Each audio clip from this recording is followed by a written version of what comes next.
Sérieusement, comment est-ce qu'on peut être aussi bête? On parle d'un môme, Ilan Gabet, qui joue au procureur de Twitter depuis sa chambre d'étudiant. Et là, il croit, le gars, avoir décroché le scoop du siècle. Jordan Bardella serait visé par une plainte pour détournement de fonds publics.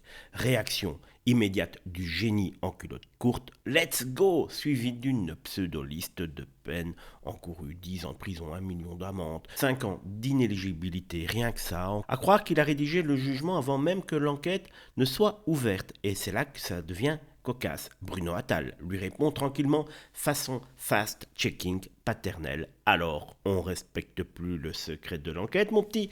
Et que répond notre apprenti justicier, sûr de lui? Bah, en fait, il n'y a pas encore d'enquête. Sérieusement, il le balance une bombe judiciaire, hurle victoire et avoue dans la foulée que rien n'a commencé. Pas d'enquête, pas de mise en examen, même pas un début de procédure. Mais bon, visiblement, ça n'empêche pas certains de fantasmer une peine comme on écrit une vidéo TikTok. C'est ça la génération Twitter, des juges autoproclamés, prêts à crucifier quelqu'un à la première rumeur. Le souci, c'est que là, on parle du président d'un parti politique en tête dans les sondages, pas d'un candidat de Secret Story, mon petit. L'emballement médiatique, la justice par hashtag, c'est le degré zéro de la démocratie. Alors il a un conseil avant de hurler au scandale et de sortir les peines du code pénal.